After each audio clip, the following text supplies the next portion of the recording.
देखो, इस नाली के लिए लड़ाई हुई हमारी आज। तो मज़े की बात क्या है कि इनके जो 3-4 रिश्तेदार है, ये मामा लोग हैं, मतलब भील समाज के, इनने मेरे इधर ही नाली कर रखी है ना, उसमें पानी ढोलते हैं ये। मेरा भी जाता है, उसका भी जाता। अब ये क्या कर रही थी, कल मैं दरवाजे में दीवार के पास जाके छुरी खींच खींच के इसके साइड डाल रही थी। अब मज़े की बात ये है कि कल लड़ाई हो गई, कल मारने आई थी मेरे को घर। तो चलो, मैंने बोला, मैं इनके कुछ हो जाएगा, लग जाएगा, लुका जाएगा, तो फिर कल से लड़ाई हो जाएगी बड़ी। तो मैं घर में चली गई। मैंने छोटा मन कर लिया कि चलो भाई अपन ही डर जाओ। फिर आज फिर सुबह लड़ाई इसी बात पे हुई कि भाई ये हुआ वो, तो वो मेरे को वहाँ से उठ के मारने ही आई। और मज़े की बात ये है कि उसके तो पूरा वो था, रिश्तेदार, उसकी बहन, उसका फलाना ना, उसका ढिकना, उसका आदमी जो मुसलमान रख रखा है, वो सब सब थे टोटल। और इनने देखो गंदगी मचा रखी यहाँ से वहाँ तक पानी की। अब इनको कोई बोलने वाला नहीं है। वो मज़े की बात ये है कि जब लड़ाई हो रही थी तो मेरा आदमी मेरे को पकड़ के खड़ा था, सुन लो। तो सब आदमी उनको कहती हूँ मैं यही बात, अगर कभी लड़ाई हो ना लेडीज़ से, या फिर उसका आदमी था वो चाहता तो मेरे साथ बदतमीजी कर सकता, करी भी होगी उसने, हाथापाई में कभी लड़ाई हुई होगी तो मेरे कहीं कमर अमर पे हाथ लगाया होगा, है मुसलमान वो, उसने कुछ करा ही होगा। पर मैंने देखा नहीं, क्योंकि लेडीज़ लड़ रही थी कि मेरे को गले में नाखून वाखून भी लगे। अब उसकी माँ क्या कर रही थी, मेरा ऑपरेशन हुआ है, वो टांके में हाथ भर भर के लड़ रही थी। अब वो लेडीज़ 4 थी, मैं अकेली थी। मेरे को गुस्सा इस बात का आ रहा है कि भाई मैं लड़ाई हो रही तो मेरा आदमी मेरे को ही पकड़ के बैठा है।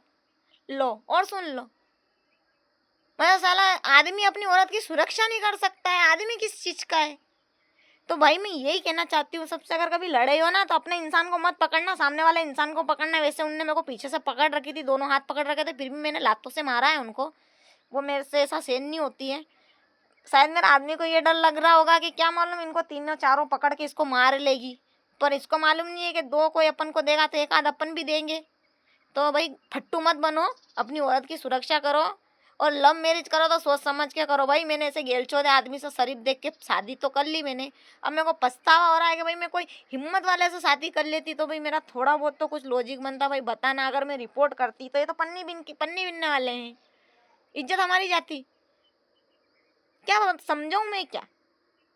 अब कहते हैं जात बात में मत पड़ो, ऐसे विरोधी मत करो, ऐसे मत करो। भाई मैं कहती हूँ कि पैर की जूती पैर में ही अच्छी लगती है। ऐसे लोगों को अपने चूल्हे तक मत बिठाओ, क्योंकि चोरी चपाटी भी करते हैं ये। तो इनसे ना दूर रहो, पन्नी बिनने वाले से ने। मतलब घर ऐसी जगह लो, मेरा आदमी ने तो झुकी झोपड़ी में ले रखा है। कभी भगवान करे आपकी सबकी मदद मिले मेरे को और मैं आगे बढ़ जाऊँ तो मैं यहाँ से घर शिफ्ट कर लूँगी, दूसरी जगह ले लूँगी घर। पर मेरे को बुरा लग रहा है, हंसूँ मैं रोऊँ कि क्या करूँ। मेरे को ऐसा लग रहा है कि भाई मैं रो लूँ, पर किस बात पे हंसूँ, तो किस बात पे।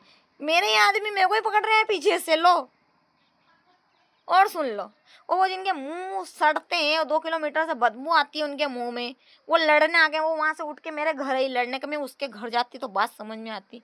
तो भाई मैंने इतना बड़ा वीडियो इसके लिए ही बनाया है कि शादी करो तो सोच समझ के करो। और आदमी अपने आदमी को कहना कि भाई हिम्मत वाला बनो। अगर अपनी औरत को कोई मारने आ रहा ना तो यूँ मत देखो कि वो लेडीज है कि जेंट्स से, पकड़ो चोटी और फेंक दो उसको उठा के। बस इतना ही कहना था मेरे को, क्योंकि मेरे को बहुत बुरा लगा आज इस चीज़ पे, बहुत बुरा।